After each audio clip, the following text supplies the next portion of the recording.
Every time a Black woman dies in an interracial relationship, the same pattern shows up online. It turns into a race debate, a gender war, and selective accountability.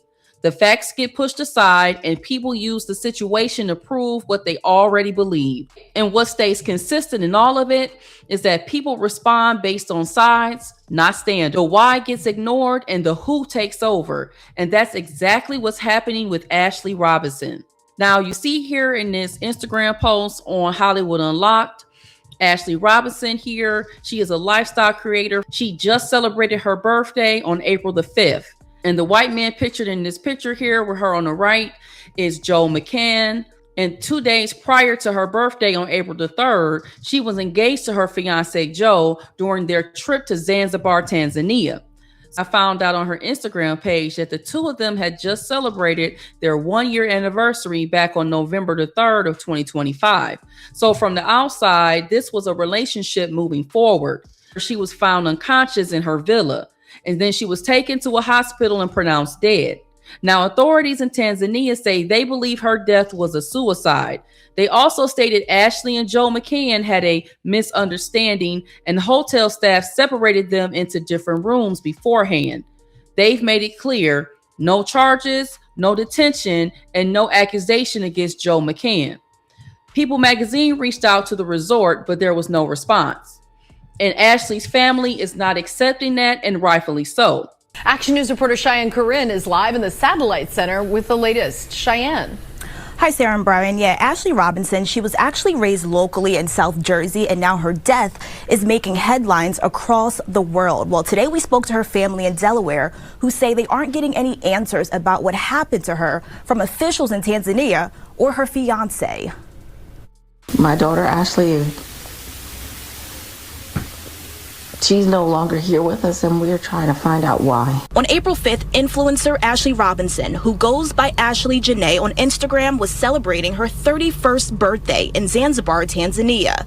She was on the vacation with her boyfriend of 1 year, who popped the question just 2 days before. She was starting the next chapter of her life. She called us and FaceTimed us to share with us her travel. Ashlee's mother says she never would have expected that less than a week later, her daughter would be dead. On April 8th, she says Ashlee called saying she and her fiancé got into an argument and were moved to separate rooms. The next day, she received another call, this time from her fiancé. He told me that Ashlee did something to herself and that she was being taken to the hospital. I said, what happened when? And he told me it had been 11 hours prior. Hours later, the luxury resort the couple was staying at called saying that Ashlee passed away. According to the hospital's medical report, Ashlee had an unidentified mark around her neck. They wrote, according to her husband, he found she hung herself on the door with several question marks. Sometime Jill went back to the room with security, and that's how they found her. Ashlee was also taken to a second hospital who listed her cause of death as cerebral hypoxia by strangulation and suffocation. She's never done anything that would ever lead me to believe that she would do something to harm herself. Now, her friend Savannah Britt says Ashlee would never take her own life. And even in her family statement that they posted to Instagram on April the 12th, they described her as vibrant and full of life and says what's circulating publicly should be treated as unverified. So now we have two competing narratives. And when that happens, people don't wait for clarity. They fill the gap, not with facts, but with bias and alignment to a side. Now, Ashlee's past tweets resurfaced where she stated she only dated non-Black men, and she also stated that she can't wait to have biracial babies. Now, that provides context, but it doesn't explain her death. Context is not justification, and it doesn't determine who gets empathy and who becomes the explanation. And this is where the conversation leaves the facts, because now it becomes about race and who people feel aligned with. Now, race is definitely part of the situation. It influences how people interpret what they're seeing, but it does not determine safety. Race can shape the lens, but behavior shapes the outcome. Relying on race as a safety filter is a failure in judgment. And part of the reason why people even think like this comes from history. When it comes to Black women and white men, there have been dynamics tied to power, control, access, and exploitation. And because of that, there is a long-standing mistrust and caution within the Black community around those relationships. And the same can be said for the opposite when it comes to white women with Black men. But this is not new, it's inherited. So when people react to situations like this, they're not reacting from a neutral place. They're reacting through history, identity, and alignment. But here's the problem. History explains reactions. It does not determine safety. Because when you look at actual outcomes, the idea that one group is safer doesn't hold up. For example, Courtney Clenney, a white woman, killed her Black boyfriend Christian Obumseli in 2022. Hannah Cobb, a white woman, was involved in the shooting death of her Black boyfriend Telvin Osborne, and it was ruled accidental. Ashlee Robinson, a 19-year-old Black woman, was killed in 2024 by Maxwell Anderson, a white man she had recently met.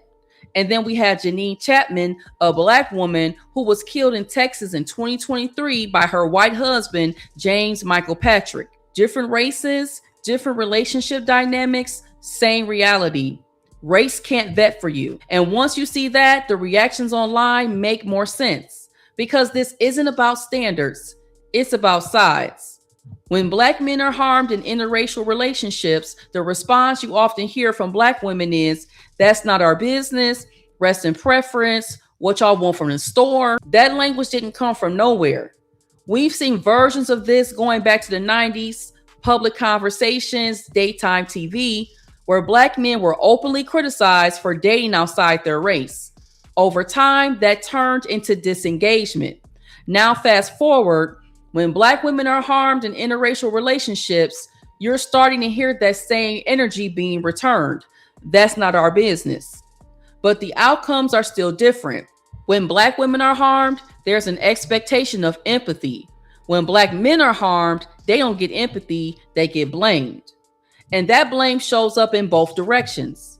When a Black woman dies, she must have had poor experiences with Black men, and that's what pushed her to date out. When a Black man dies, he thought non-Black women were better, he chose wrong.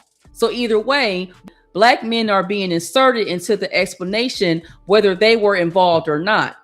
That's not consistency, that's projection. And returning that same energy doesn't fix anything, it just keeps the cycle going. And once it becomes about returning energy instead of applying standards, facts stop leading and narratives take over. And that same mindset shows up in dating conversations, divestment, and passport movement. Both push the idea that better outcomes exist somewhere else. Different race, different country, same thinking. But in reality, most people still date and marry within their race. That hasn't changed. The internet just amplifies the exceptions.